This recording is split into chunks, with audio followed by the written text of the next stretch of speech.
A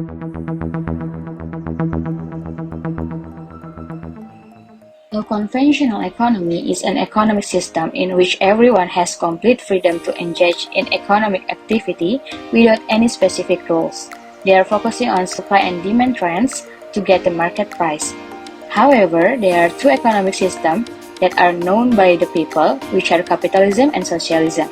Other than that, Islamic economy is a method of evaluating and addressing men's economic issues based on the values, norms, rules, and institutions contained in and drawn from Islamic source of knowledge. Islamic economy uses first sources, which are the Quran and Sunnah, and the second sources such as Ihtisan and Ijma to solve the men's economic issues. Any economic system has the resources necessary to generate goods and services or meet human needs. Capital, land, entrepreneurs, and labor are the four basic economic resources. Labor resources are common. Because we use human force and brains, resources and scarcity are related to each other because those resources are limited but the human desire is unlimited. So this scenario will make the scarcity happen.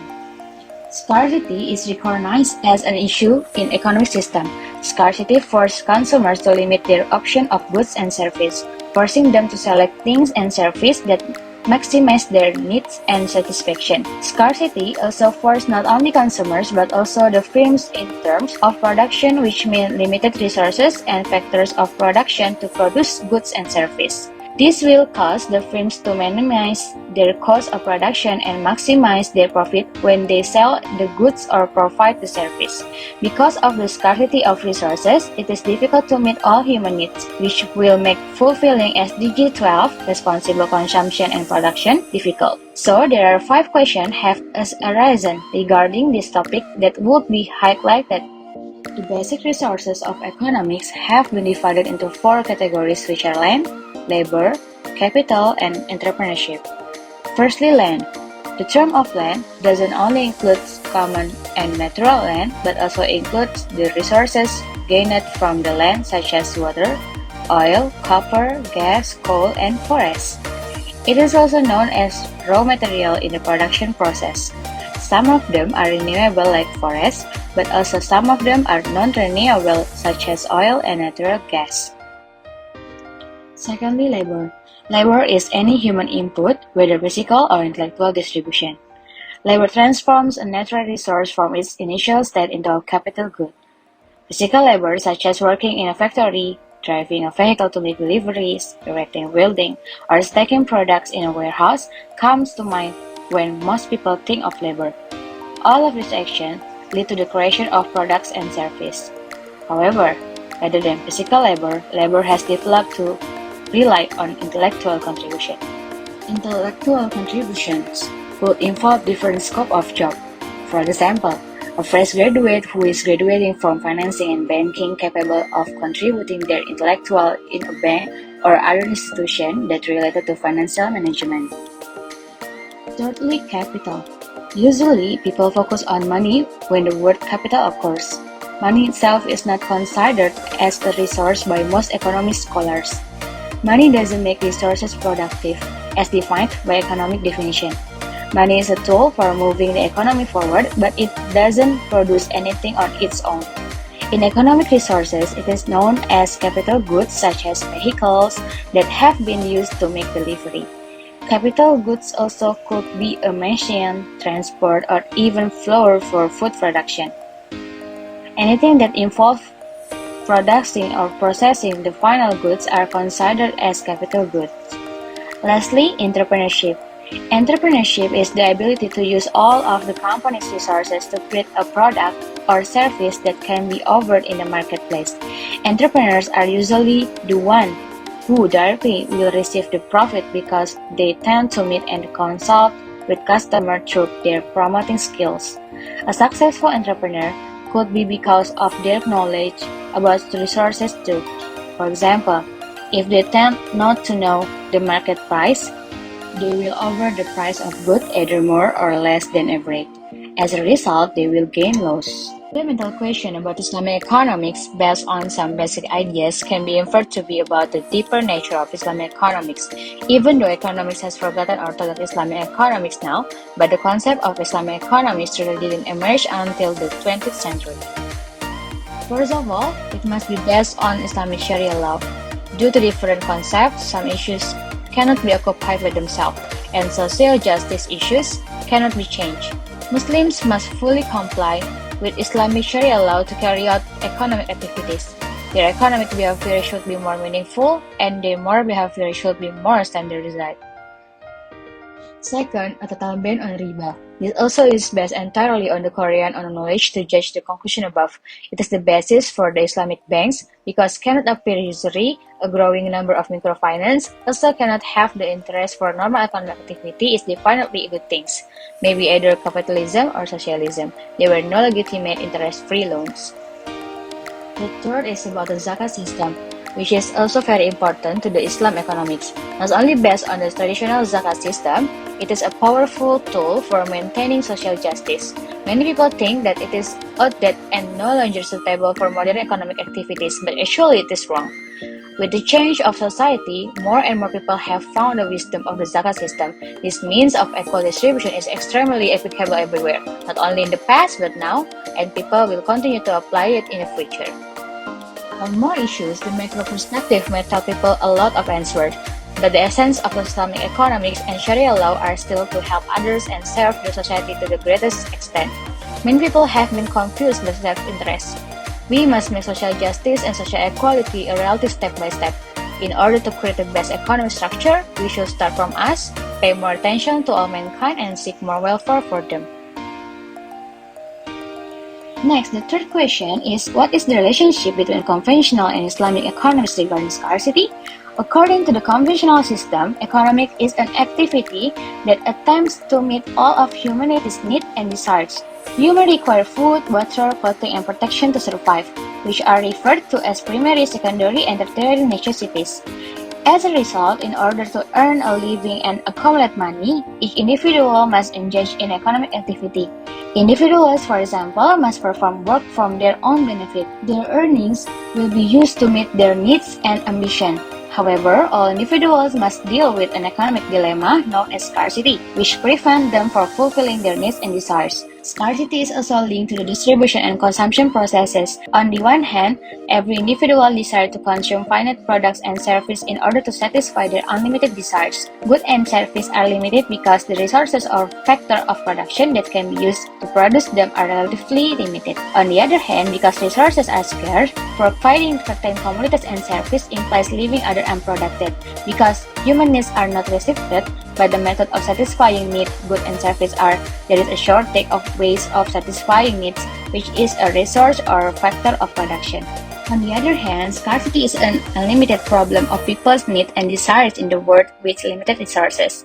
It implies that society never has enough productive resources to meet all of its members' wants and requirements, or that not all desires and needs can be fulfilled at the same time. Therefore, a trade-off is made from one item against another, and the country must choose which goods and services to buy and which to ignore. So, according to the conventional system, scarcity is defined as limited resources or material production or wealth to meet individuals' infinite needs and aspirations. However, scarcity in Islamic economic is considerably different with scarcity in Western economic. Scarcity has been a subject of contention among Muslim scholars. The concept is essential to traditional economics in terms of choice and efficiency. Some Muslim scholars, however, disagree with the notion. Muslim scholars have differing views on the issue of shortage. According to Bakir as-Sadr, the challenge of Islamic economics is not a lack of material resources or way of satisfying wants, or scarcity of natural resources. True, the sources of production are limited, but human wants are vast and diverse. However, this not only implies that human economic issues are the result of unending human needs. The Islamic economic system can help all cultures saying it handles economic challenge from a capitalist viewpoint, which encourage individual effort by providing individuals with freedom and ownership right. It is preferable to a socialist viewpoint, which strives to remove all individual liberties and transform people into economic slaves under the power of the state. The Islamic economic system does not consider scarcity of products or services to be a result of the Earth's limited natural resources.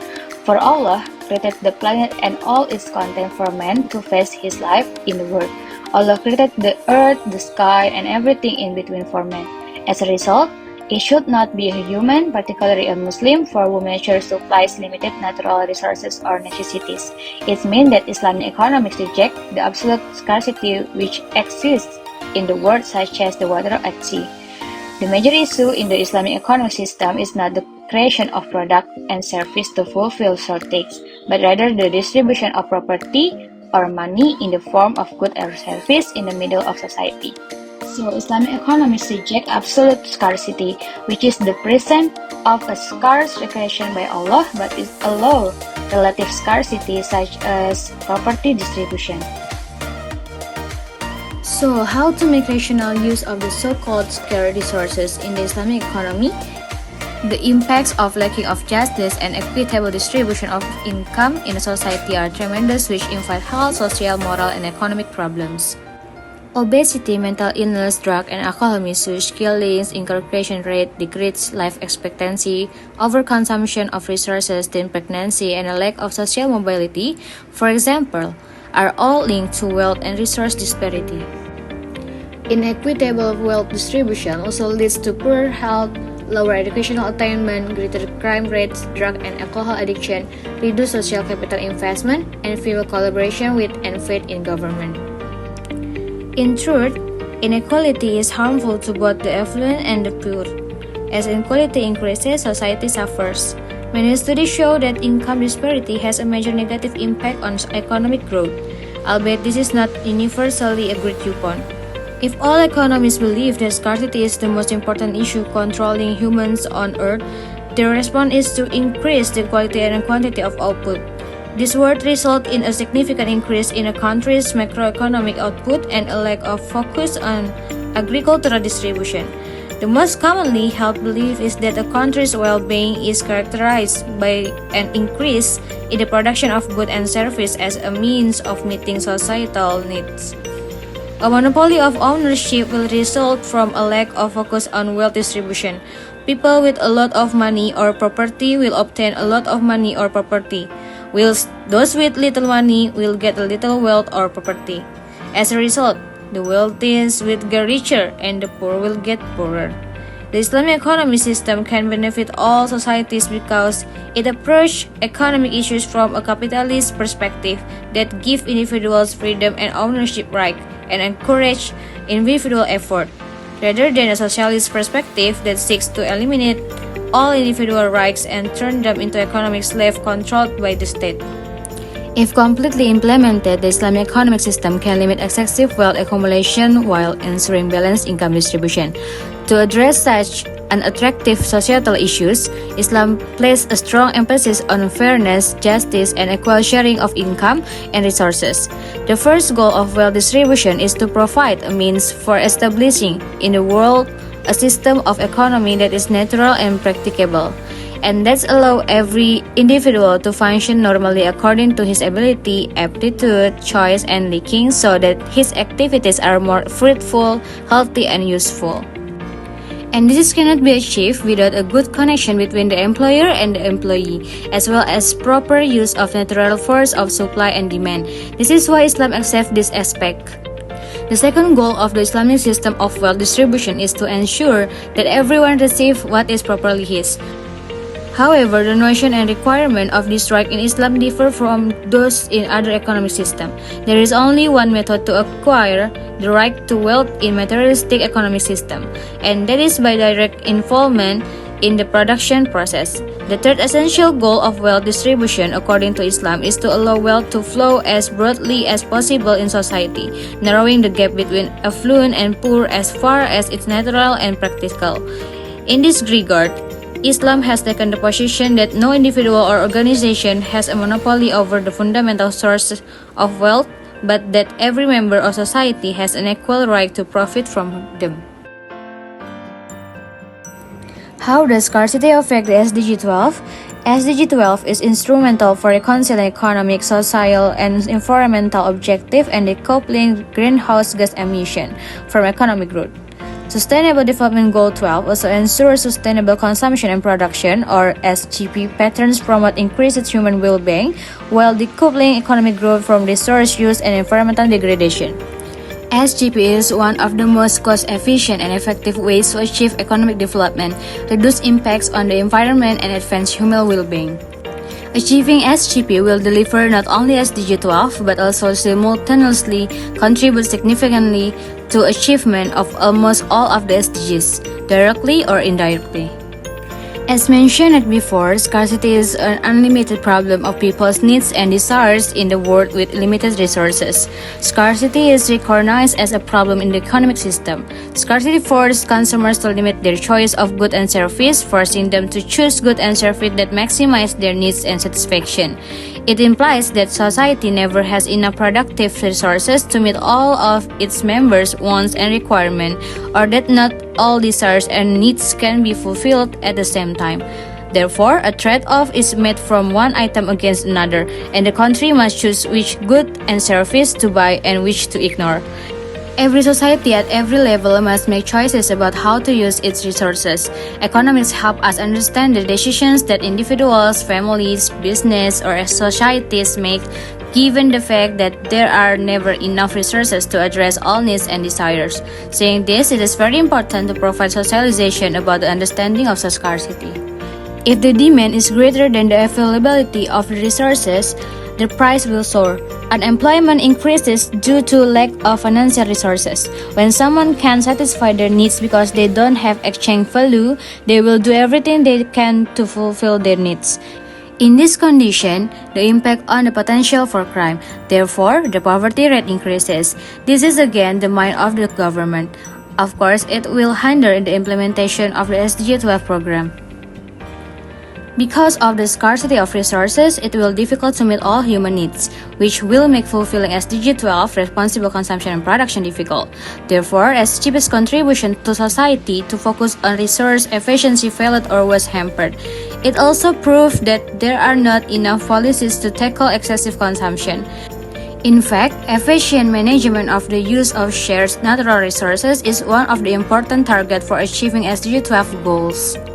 Apart from having an effect on the SDG policy itself, of course, scarcity has a big impact on society, especially with the existence of consumerism and the consequences of war, which causes a scarcity of resources. In another sense, some writers have terms such as profligate consumption, which shows that this form of consumption perpetuates poverty into a vicious circle of poverty. Again, policies should put more effort into restoring economic stability to society by launching massive campaigns urging citizens to be patriotic by conserving resources, reusing and recycling, growing their own food, and to share so that frugality becomes the new norm.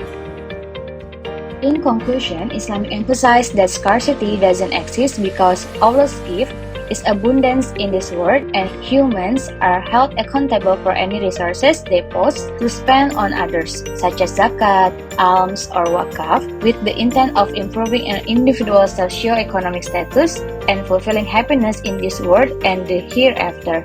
It should be noted that scarcity occurred as a result of humans' failure to manage resources efficiently, resulting in waste and an imbalance in consumption within the customer.